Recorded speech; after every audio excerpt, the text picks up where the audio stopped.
This is the Extra Point Podcast. During this podcast, we will dive deeper into our Sunday teaching and share practical next steps for your faith journey. Now, let's kick off the Extra Point.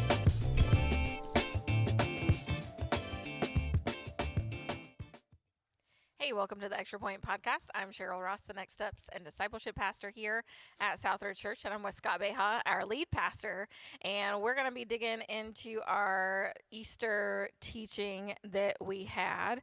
Pastor Scott, you shared from John 12 about how Jesus answered the question from the Greeks, can we meet Jesus? And Jesus answered it in a very interesting way. Yep. So share with us why he did this and how it applies. Give us a quick recap from that.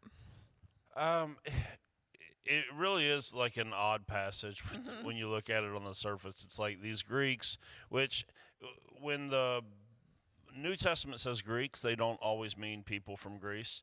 They just mean people of the Hellenistic persuasion, so Gentiles essentially. Maybe they were Greek speakers. If you remember, before Rome, the Greeks were the ones that kind of ruled the world. And so these weren't necessarily just people from Greece, but they were Gentiles.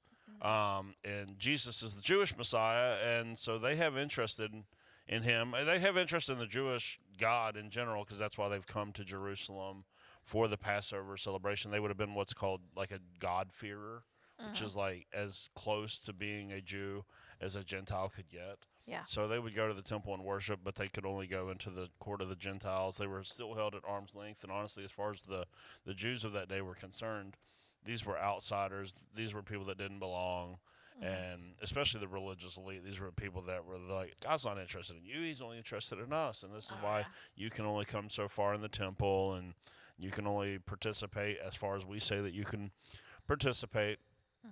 And all of that. And so these Greeks are interested in meeting Jesus. And when, this is after the raising of Lazarus. And we talked a couple of weeks ago about how after the raising of Lazarus, Jesus actually goes into hiding a little bit, like no longer does public ministry, because he's getting ready to line all of these final events that we talked about all weekend up. And so if these Greeks are going to meet Jesus, it has to go through like a chain of command.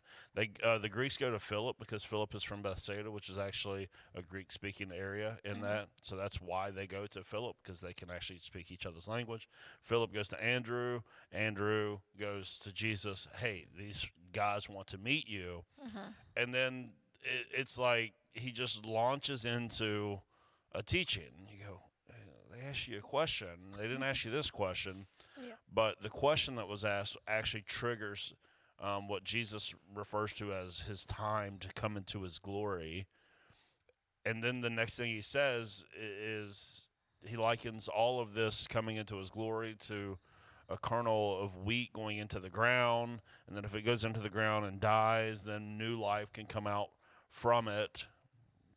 And then he looks at the disciples and goes, if any of you love your life, right now you're going to lose it. And if you're willing to lose it, then you'll actually find real life, which on the surface, none of that feels like an answer to the question, can the outsiders meet Jesus? But if you really think about it, you go, oh, that's exactly how outsiders meet Jesus, is through the death and resurrection of Jesus. It brought irreligious people that were on the outside, modern day Greeks like you and me, that were not on the inside of the Jewish religion. We're not religious people. That's what made a way for us to meet Jesus, and it's still the way that people can meet Jesus. It's all because of his death and resurrection.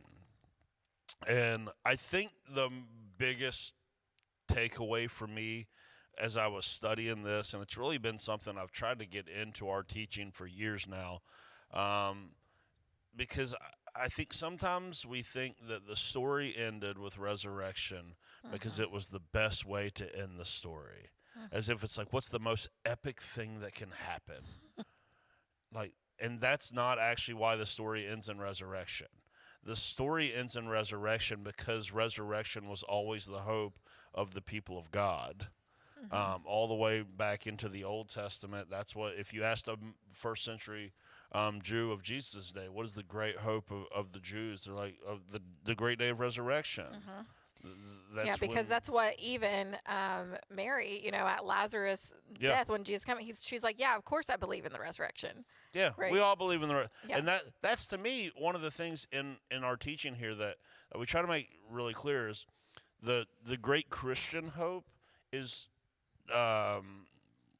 comes out of the great hope of the Jews, which is resurrection. Which is why this whole idea that we spend so much time talking about going to heaven when you die, and you're like, that's a part of the story, but the real story is when Jesus returns and ushers in his kingdom here on earth, and the dead in Christ will rise, and in resurrected physical / spiritual bodies we will spend eternity with him for all time. Like that is the great hope of the Christian, is to spend forever in God's kingdom here on earth, but in a renewed earth, one that has been redeemed and where sin and death no longer reign. And so that was always going to be the way that the story went. So much so that, and this is what I was talking about on Sunday, is that resurrection wasn't just a unique into the story. Oh, wow, look at the power of God in that. It's God even wove this into the very fabric of creation when he made creation, so that way when resurrection becomes the what the whole thing is about. Of course it is, because that's what all of creation is actually about, right? Like we know this intuitively, but I don't know how many of us have taken what is happening naturally and used it as a thing to build our faith, to go like, oh, this goes even deeper than just this story in the Bible, but that resurrection is everywhere. And so that's why this story should build your faith, that it's not just, oh, that's a cool way to finish the story. It's like, this is what we should have expected all along. And so I gave some examples on Sunday about how God made humanity essentially lifeless for 8 hours a day. 1/3 of their life we were going to spend sleeping, which is a sense of being dead to the world. You're literally laid back, head on a pillow, like you are in a casket, 8 hours a day. And then when the sun rises, you also rise to new life every day. And we actually learn through science now how many health benefits there are because of sleep and everything like that. And so, again, it's woven into it. The reason the sun goes down, and, yes, I get that it has to do with the tilt of the earth and the spinning and all of that. But, from our perspective, the sun goes down and it rises again. That's in there. The reason why we have seasons, yes, it's because of the spinning of the earth. I get all that. But it's also the reason why everything breaks down in the fall, lies dormant all winter long, and then come springtime, things burst back to life, because resurrection is part of the DNA of the good creation. It's even none of us freak out when we wake up in the middle of the winter and our pillow is covered in dandruff or dead skin, right? None of us freak out and go, oh my gosh, is part of my head missing? Yeah. No, because we know every 28 days our cells are replacing themselves, because even built within us is resurrection. Things that are always dying, you clip my fingernails off. That's the end of those. They grow back. Cut your hair, grows back. Resurrection, this dying and rising is in. Why does the bear every winter go into the dark of a cave to hibernate, and then at spring burst back forth into life? Why doesn't a little tiny acorn get planted into the ground, breaks down, and from that comes some of the biggest, mightiest trees that we've ever seen? Because resurrection is the way of all of creation. It's not just a cool end to the story. It is the end we should have always expected, because that's what everything has been leading us up to. And we even talked about how in our real lives we experience this not just in nature, but it's the life I have right now was because of everything that came before it had to have its necessary ending. Yeah. So every relationship that I had before my wife had to die, and it might have been painful, but I can now be thankful for all the deaths of those relationships because it brought about the most life-giving relationship in my life. The jobs that I had that didn't work out, though it might have been painful in the moment, that's a good thing because now I can look and see that God has placed me where he wants me to be. Everything that has an ending has a new beginning because God wove all of this into the very fabric of creation, which is why this idea that the story of Jesus ends in resurrection, and then people that don't believe it go, oh, this doesn't happen. These things don't happen. And I'll give it to you. Like, if I die tomorrow, I'm probably not coming right back to life 3 days later. I get that people don't just die and come back to life. But if God wants to do it in that way one time, he's already proven in every other way that he has the power of resurrection. When things break down, he can build them back up. That it shouldn't be so phenomenal that we can't believe it because we see it every single day. Yeah, absolutely. Now in verse 24, it says, this is part of the key passage, unless a kernel of wheat falls to the ground and dies, it remains only a single seed. But if it dies, it produces many seeds.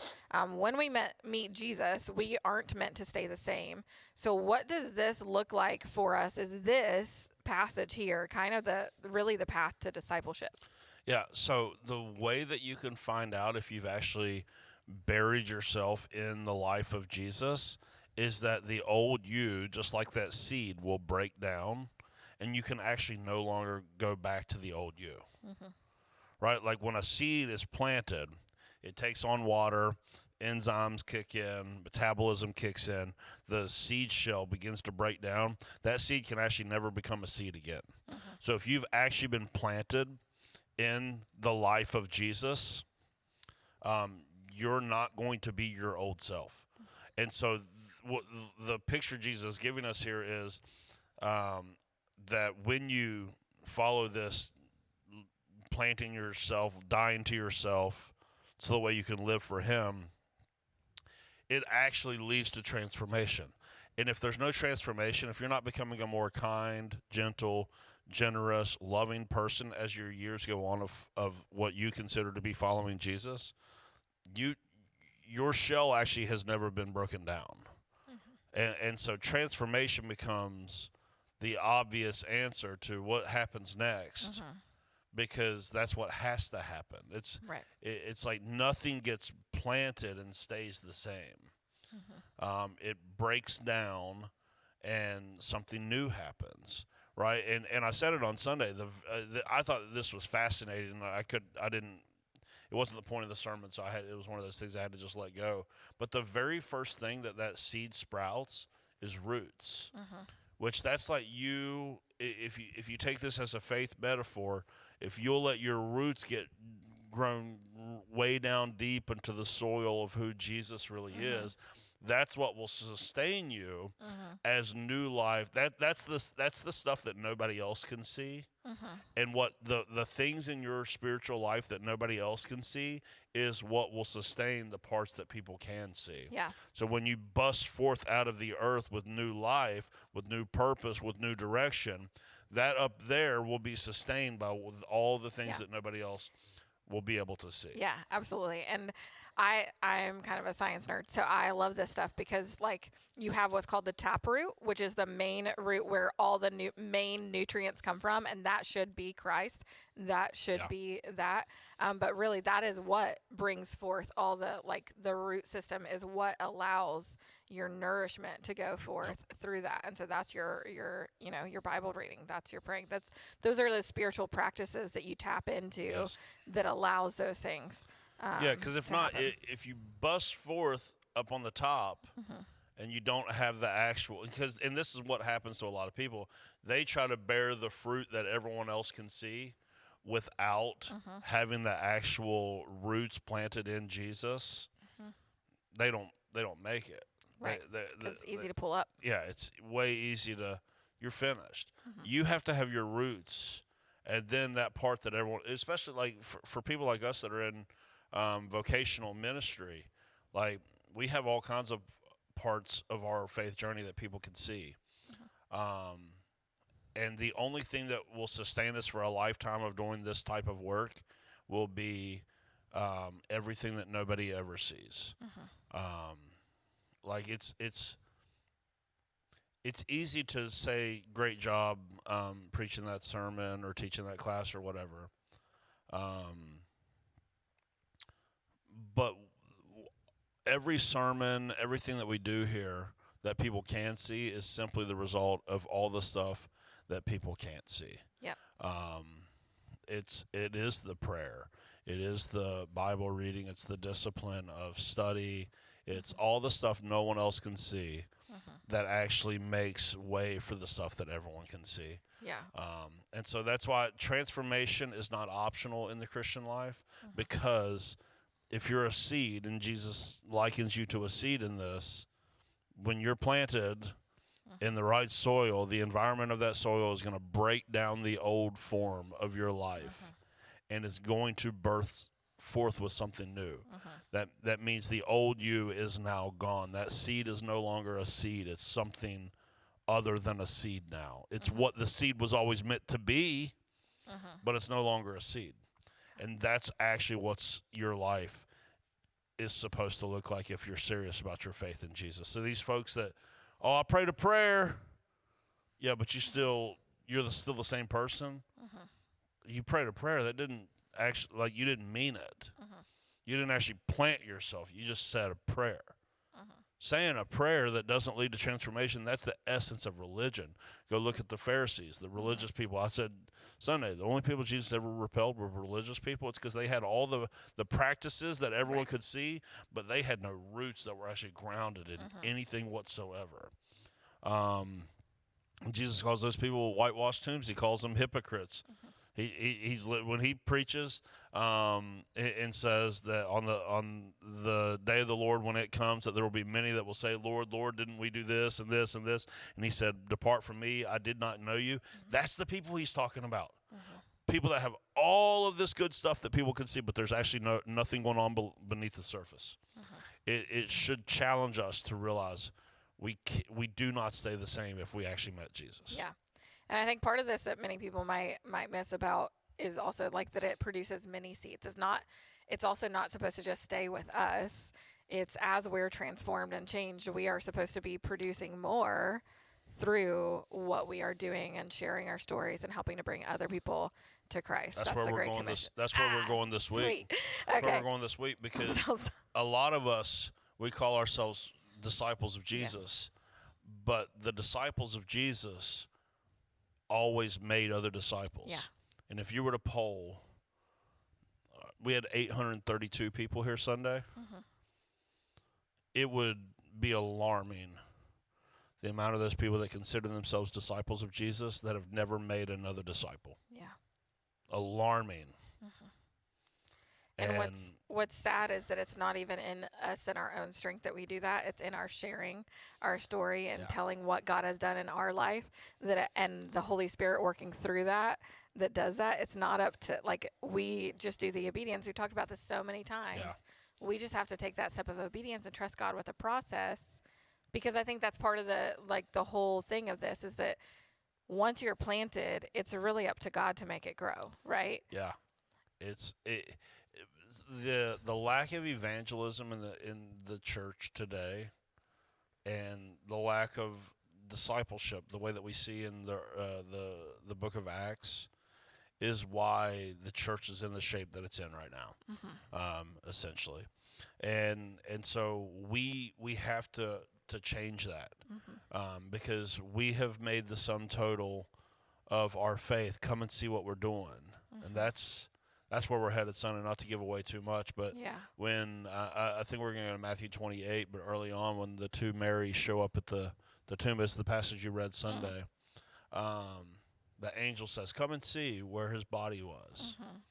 And that's you coming to personally experience the resurrection of Jesus. Then the very next thing that the angel says is, now go and tell. If your come and see doesn't result in go and tell, then the come and see didn't actually have an effect on you. Yeah, so I'm so excited. Sorry to give away the whole Sunday coming up, but that's where we're headed with that, because yes, a seed that truly dies will result in lots of life, Yes. not just your life and not just the life of the people in your little family circle. Lots of life. Yeah. And Yeah, absolutely. big. Now, you shared a couple practical examples earlier, but I want to get into this a little bit more. You said the life that you love now required the life you had before to end. And if you don't have a life you love right now, it's probably time for some necessary endings. Yep. What are some practical things that we can let go of and allow to die to grab hold of something new? What are some of those things that we might maybe some of us are feeling a little prompting to do, but we haven't taken that step. Share with us some more about that. Let's start with relationships. First off, if you're married and you're a Christian, I think that you need to pay attention very closely to what the Bible has to say about marriage and divorce. And so when I talk about relationships needing necessary endings, I am not talking to married people. Right. Unless you are in one of the situations that we've talked about at this church, abuse, abandonment, or adultery, I'm not talking to you about necessary. Like, this is not about going and divorcing your husband or your wife to go and find, an upgrade. Going, oh, well, Pastor said sometimes things need to die. No, Yeah. not talking to you. But I will say this. If you're 23 years old and you're dating somebody that is clearly on a different path than you in life, but you just haven't had the guts to call it quits, today's the day that thing dies. Yeah. Because if not, you're never going to find the right person. Right. And It just got to happen. And I think knowing those boundaries and setting some of those standards and sticking to them is huge too. When I was on a trip a couple weeks ago, this young man shared how, he wasn't dating anyone at the moment because he said he hasn't met somebody who loves Jesus more than him yet. Yep. And he said, I've had to be very careful because there's a lot of Jezebels out there. And I was like, I don't know. This young man has it together because I haven't heard that from a young man ever, I don't think. And so it's that kind of mindset I think you have to have in this. Yeah. But you got to stop using your, Christian singles, you got to stop using your dating life as an evangelism strategy. Yeah. It doesn't work. What's irritating about it is because, again, it doesn't feel like a long time, but given the fact that our lives are only about 70 years, doing something for 15 years of that is a significant amount of time. And the amount of times that somebody brings a boyfriend or a girlfriend to this church and then they have an encounter with Jesus, they get involved, but then they break up, and as soon as they break up, they ain't got that same faith no more. Dating is not an evangelism strategy. So some of you, if you are dating someone that's heading in the opposite direction, or you're constantly fighting, things just aren't working out, necessary ending time. Move on, because you'll never get what God really has for you until you let that go. Some of you, God is calling you to start businesses and nonprofits and ministries. It will only happen when you finally quit your job and pursue it. Yeah. That's just what it is. Some of you, God is calling you to full-time vocational ministry. You're afraid of what that means. You're afraid of, well, how are we going to make ends meet for our family and yada, yada, yada. Until you let your secular dreams die of being a big deal and climbing the corporate ladder so you can come and do what you feel God's actually calling you to do. Until that dies, you're not going to experience the life God really has for you. Some of you have friends that are making what God's trying to do in your life really difficult on you. And if you don't let some of those friends go, and if you weren't here Friday night for Good Friday, then you should go back and listen to that. This is exactly what I did. Not that I'm the example of, I screw up as much as I get right. But I had to let my friend Mark go for a long time and never thought we'd be friends again. Yeah. And then About here 10 he is. Yeah. Here he is shared his testimony at our church about how God has changed his life. So there's some of those friendships that you might need to let go, the way you can really pursue all that God has for you. But whatever you let go doesn't mean that it's always going to be gone forever. God might bring it back, and it might even be better. Like me and Mark were texting last week before Good Friday service, and I said, how crazy is it after all the hell that the two of us raised for all of those years, that Friday night we're going to be doing ministry together. And in fact, we're doing ministry together every single Sunday. He has taught my kids in our kids' ministry. After all this, it's like, so yeah, that was something that needed to end, but God brought it back. Yep. And so sometimes that happens. It doesn't all. I'm not saying that happens all the time. Right. There's still a lot of people I lost in that season of my life that I'm not back on right terms with them. But, I mean, some of you, God has something better for you in your professional life, but until you step out of your comfort zone, let that season of your life die so the way you can go pursue what God has for you, that's as far as it's going to take it. Some of you, in your finances, God has new life for you in your finances, but if your current spending habits do not die, you'll never experience what God has for you in your finances. We can go on and on and on, and there's a lot of people. You need some necessary endings. Now, I also want to say, because this is also kind of a passion of mine as well, that there's also something to be said about staying as well. So I'm not telling you in every area of your life that you need to be putting everything to the end. That's not. There's something about staying as well that is. For some people, that's what God's. I'm just saying, if God's calling you to quit something, then quit it. Get away with it. If God's telling you to stay with something, stay. Right? Yeah. Because not everything needs to die in your life. Right. Sometimes other things have already died, and God's already brought that new thing, and you're doing that new thing. Yeah. That's stay. If God's telling you to stay, but for those of you that you feel. It's like, man, I've been trying to juggle this or juggle that, and it's just not working, and now's the time to make a choice. It's like something's got to die. Like I'm making some choices just personally. Like this year, this will be the last year that I coach travel baseball. We're gonna give that up. That was a season of our life. We loved it. We loved the people that we met for it. But after July of this year, I'm gonna let that die because there's some other things that our family wants to pursue. Now, is Landon going to continue to play baseball? Yeah, of course, he'll still play baseball, but we're just not going to give every one of our weekends or spend. It's just not. We've just got some other stuff that God is calling us as a family to focus on, and so that's something that needs to die, so the way something new can be birthed. It's just. There's some of you got habits in your life that you need to let die so the way God can birth new, more life-giving habits. This is all over the place. You can apply this message. Some of you, God's calling you to, write a book, start a podcast, start a ministry, but you don't have time to do it, and it's because you're doing this, and this. And if 3 of those things died, you'd finally have time to pursue what God's calling you to do. And so it's so important. There's actually a great book. I think that it's been so long since I've read it. I don't know if it only deals with firing people at a job, but Dr. Henry Cloud has a book called Necessary Endings. I think it has to do with all sorts of things and not just how to fire people. It does cover that. If you're a boss and there's some people in your work that they need their time there needs to come to an end, it'll help you with that. But I think it also talks about relationships and other things. There are things in your life that have necessary endings, but so many times, especially Christians, we have a really hard time with this.